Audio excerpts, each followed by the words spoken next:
What's going on, you guys? It is your boy, the one and only Culture Shock, aka Marcus, and we are back with another Blue Staple episode. We appreciate you guys for tuning in. Appreciate you guys for hitting the subscribe button, turning on those noties, staying active, hitting the like button, hitting the comment button. Reacting to each segment that we give you guys.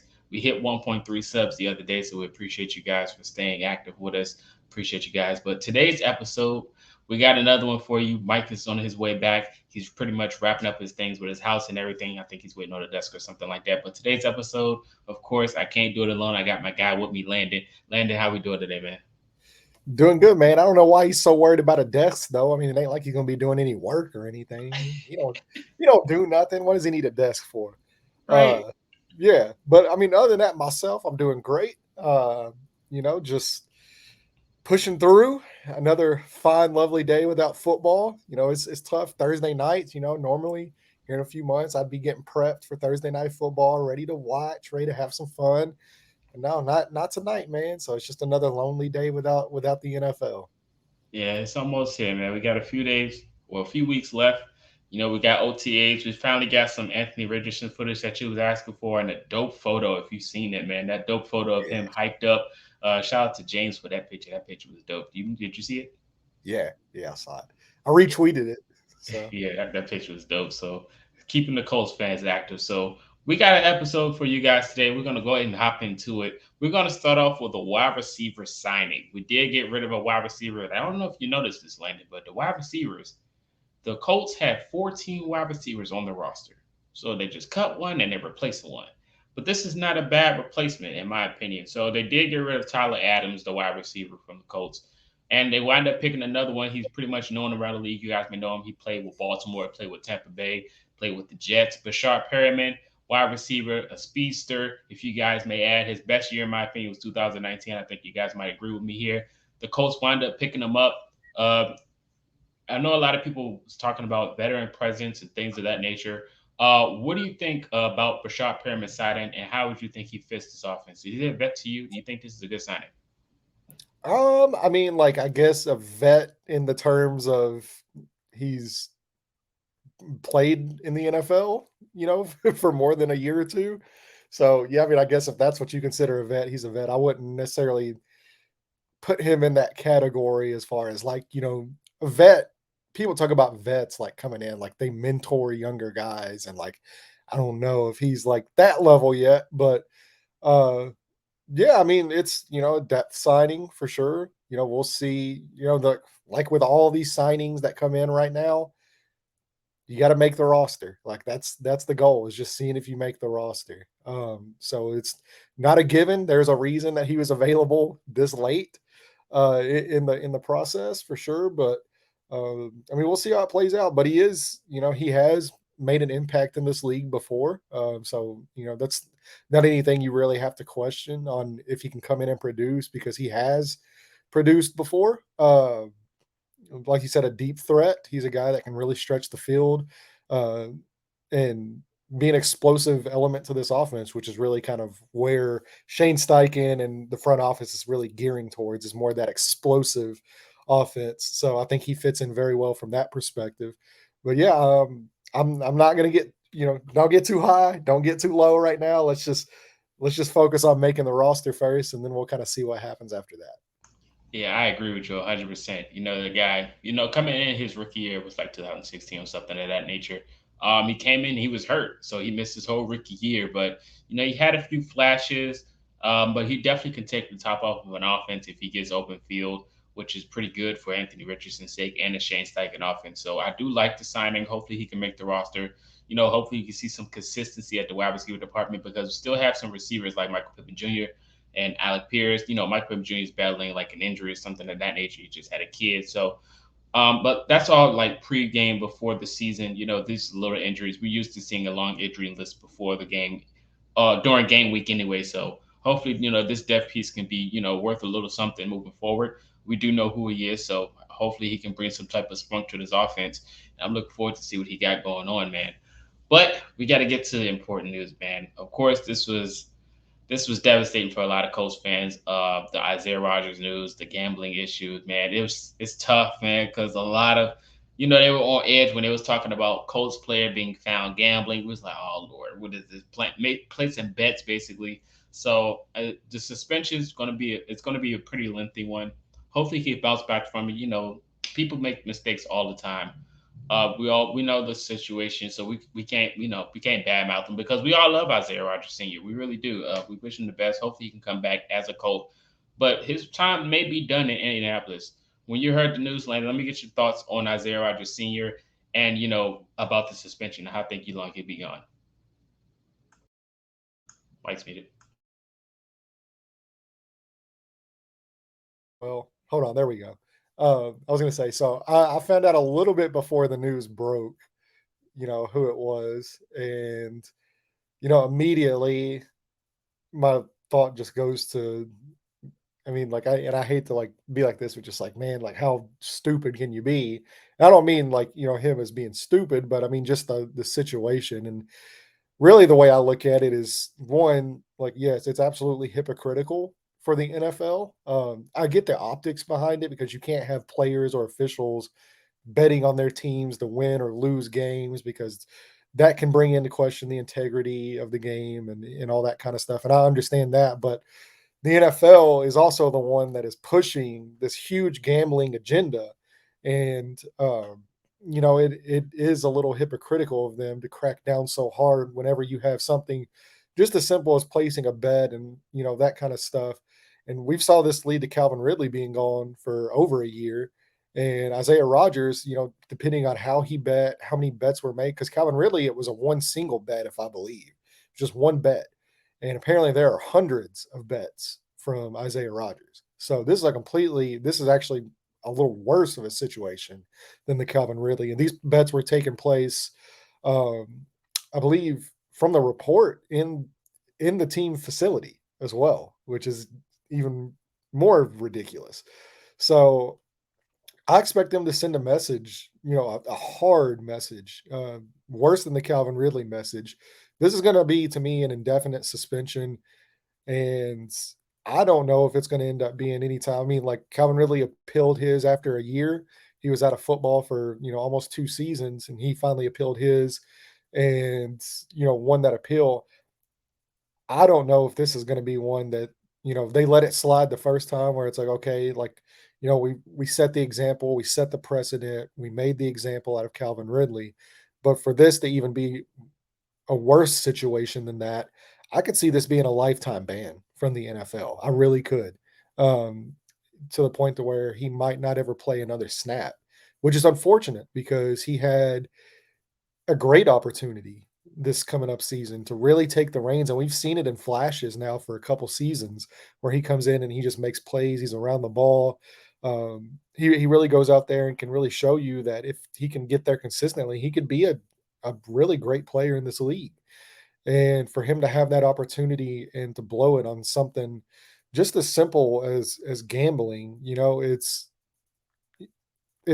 to me, it really is. Like, it's kinda stupid because you're making millions and millions of dollars. I mean, it's not like you're hurting for cash where you've gotta go out and gamble and all that kinda stuff, to make some extra money. Like, I mean, you're making money. Well, I mean, he's probably not making millions yet, but if you play well this year, I mean, you're coming up in a contract year, like, you could position yourself for a huge payday. And you've basically just wasted that, and you've wasted your career over something as silly as betting. Betting, where um it's just it's a sad situation. It's unfortunate. It's stupid. It's a dumb mistake, and people make mistakes, and this is all that is. It's a young guy just making a bad decision, and multiple bad decisions, because I don't know if you've ever like been in like NFL locker rooms or like NFL, you know, areas like that, but there are signs all over the facilities that say, you know, no gambling. Like, it's very, like, it's in your face. Like, you gotta go through that every day. You gotta pass it every day and look at it. And to be the one passing that sign and then making the bets in the team facility, and it's not just one bet, it's hundreds of them. I mean, it's just it's absolutely stupid, and it's unfortunate, but you made your bed, now you have to lie in it. And like I said, this isn't gonna end up being like a little like light, 1 year slap on the wrist. They're because they tried to set the precedent with a pretty heavy, suspension with Ridley.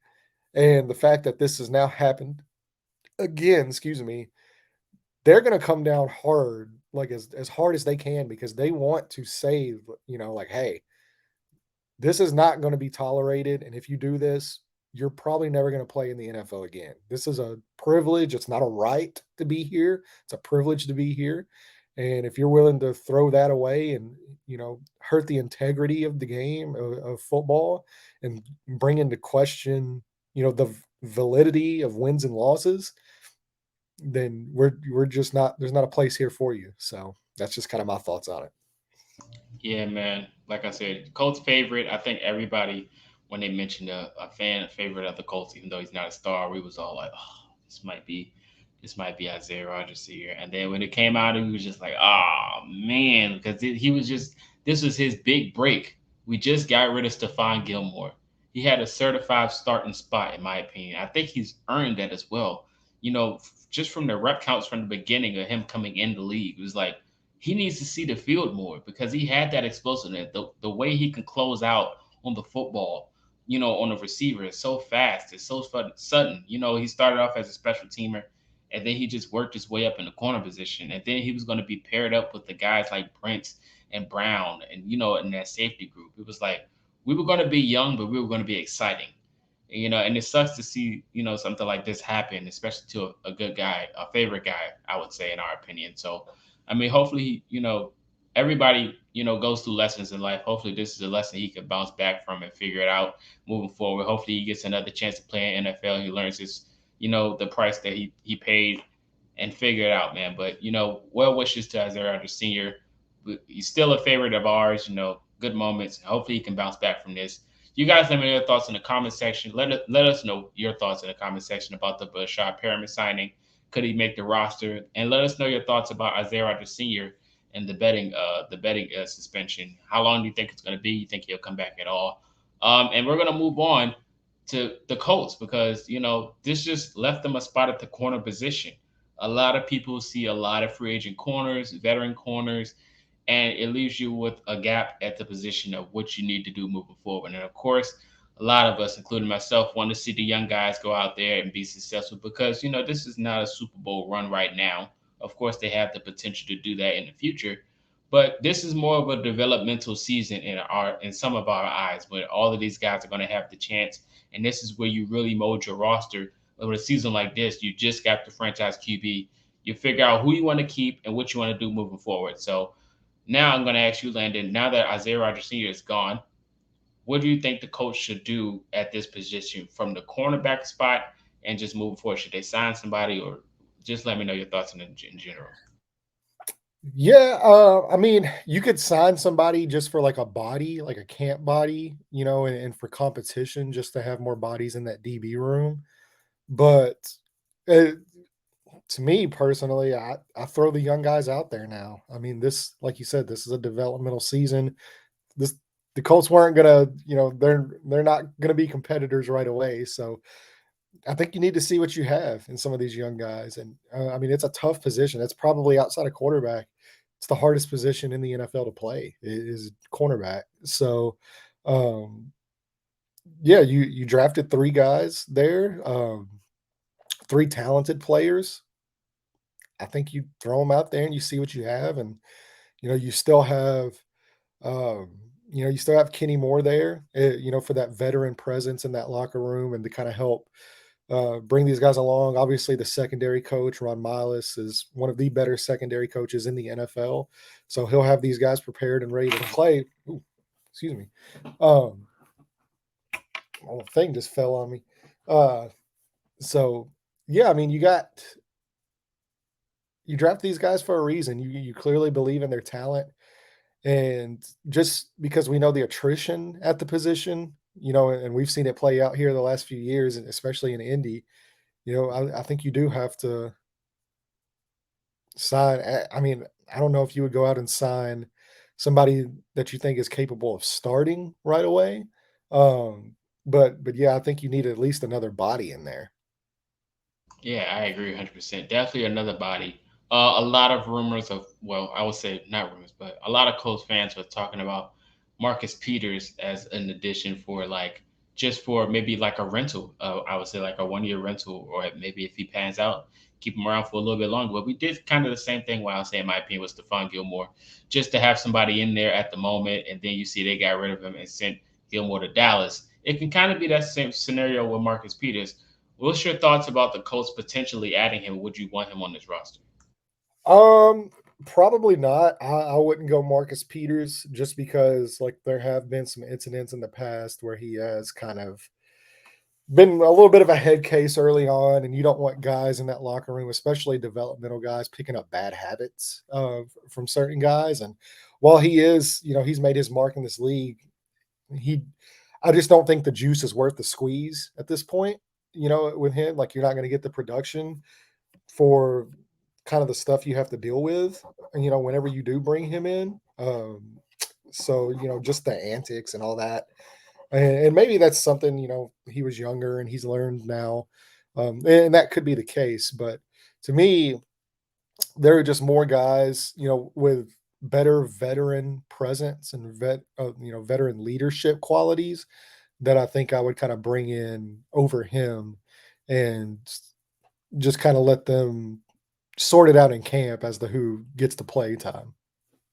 Yeah, true, true. You can definitely do that. But like I said, but of course, you said in camp, and there's definitely guys that's going to be out there, practice squad or just camp bodies that could potentially win the spot. And they're not going to be the starters. Of course, we're going to just probably move up the rookies or have like Brown out there as one of those guys that's going to be out there to put him out there. But it's gonna be something to look forward to watching. I'm pretty sure the Colts will figure it out. We got some brilliant minds in that front office, so I know they'll figure out something to keep the juices going. And we got a nice solid defense, so I think with everything intact with the linebacker core, the edge rush, and the safety group, I think our corners will be just fine, especially the rookies. We got a few ball hawks too, so if the pass rush gets there, they'll make a corner's day. Any corner can go out there and have a good season as long as the pass rush can get to the quarterback and just make him, unsteady in that pocket. But for sure, I'm definitely looking forward to seeing what the young guys can bring, this season. Like we said, a developmental season, so we don't have any expectations really. Yeah, and If yeah, I'll say this too, like there's a name out there that I know like the front office is really high on, but like I haven't really seen a lot of people talk about, and that's Dallas Flowers. Like I think Dallas Flowers has now a chance to really like take the reins, for that cornerback to roll on the outside, as opposed because you're probably gonna have Kenny Moore in the slot. You're probably gonna have Julius Brents or Darius Rush play, there on the outside. But I think Dallas Flowers has a good as chance as the rookies do on win, to win that job. And he's a guy that's very well thought of in that building, and he actually had some good moments last year. So, this now it's just you can't let this be a distraction. It's just next man up now, out of sight, out of mind. You still got to go to work every day. So, this is a chance for him now to really seize an opportunity. And everybody's really focused more on the free agent market. I haven't really heard anybody talk about now how Dallas Flowers has more of an opportunity, and I think that uh, would really speak volumes as to his development if he can go out there and win a rotational, or win that starting role. yeah, man, you did mention a good point with Dallas Flowers. Nobody is talking about him, and you definitely took the words out of my mouth. I was definitely going to mention the next man up slogan because Indy loves doing that, especially if you guys didn't know, like Desmond Patton, it was the true example of next man up because he just was waiting on his opportunity year after year. He finally got his shot, and but definitely next man up is definitely for sure the situation for the Colts of what they're going to do moving forward. But before we get up out of here, I want to mention T.Y. Hilton being spotted at a game event, I would say, and he was talking to Shaquille Leonard. And I don't know if you've seen the picture or not, but Colts fans was in a frenzy, and the "Bring T.Y. Home" hashtag almost started back up. What is your thoughts on that picture or that conversation? Did it spark your interest or anything at all? No, not really. I saw it and like I didn't even think anything about it. I mean, he still has I mean, his son still plays, in Indy there, and I mean that's where he lives. So I mean, yeah, you're probably going to see him out, out and about running errands or at games. I mean, that's just how he is. But I don't think that pertains to anything to do with the football team. Him and Darius, they shared some time together, in the league, and I'm sure they're friends. They're friendly. They're going to talk whenever they see each other. They're not. I don't think they're sitting here plotting a way to get Ty back. I mean, I've his autograph right there. I love Ty. He's one of my favorite players, one of my favorite Colts of all time. I would never be disappointed in him coming back home. That's my guy. So, you know, uh, I would be ecstatic to see him come in. But I think they have a good play. Like I like this wide receiver room. I like where they're at with it. Like I said, even with the DB room. I mean, this is a developmental year. Like you still have Pittman ready to take on that role and ascend. But Alec Pierce could make a jump. Obviously, they got Josh Downs, Ashton Doolin's out there. They signed Brashad Perriman. Like if Brashad Perriman's like your fifth or sixth guy, like you're probably doing well. And I just don't know if there's really a place for Ty on this roster right now because they're really more focused on that explosive element. And you have your tight ends, you have Michael Pittman, for to move those chains, and that's really what Ty is right now. And like he would just take away snaps from Josh Downs, and right now that's not really where I would want to go with it. But if he was to come back and retire a Colt and to kind of take a back seat role, um, and really mentor Josh Downs and Alec Pierce and just help out, Pittman on being the veteran leaders in that room. And yeah, I mean, I would love it. But as far as like the picture being taken and him chatting up with Darius Leonard, like, yeah, there's nothing to that. I didn't think anything about it. So Yeah, I didn't think of it either, yeah, I but saw of I course, saw it and I was like, oh, that's cool. And then like I scrolled past it. yeah, but you know how the social media is. Of course, I didn't think anything of it as Well, well. yeah, fan stands for fanatic. So there's a lot of fanatics out there. Oh yeah, we know a few of them. We see a Uh, lot of them in the elite chat. Shout out to the Blue Stable elite chat. There's a lot of fanatics in there, but it is what it is at the end of the day. If he comes, he comes. If he doesn't, he doesn't. He's still going to be recognized as a Colts legend, no matter how any way fashion you put it. But hey, I'm not down for the opportunity. I mean, I'm not opposed to the opportunity of him coming back. But if he goes elsewhere, like I said, even with last year when he went to Dallas, you still have my support because we're fans at the end of the day. But you guys, let us know your thoughts about that. How did you feel when you seen the picture? Let us know your thoughts about a veteran corner, or just keep the young guys out there. Let us know your thoughts about the cornerback situation. Also, let us know if we should go out, if the coach should go out there and get anybody else in general. It doesn't have to be a quarterback. It could be a wide receiver. It could be another running back, a tight end. What should we do with Wally Cox, which is another right situation? guard. Yeah, Be a guard. right. Yeah, man. So just let us know everything in the comment section. That's pretty much all we got for you guys for this episode. We appreciate you guys for tuning in. We'll definitely be back again next week. Hopefully, Mike will be back with us again. But appreciate all the subscribers. Like, comment, subscribe, follow us on all platforms. But this is Landon. This is Marcus, and we will see you guys next time.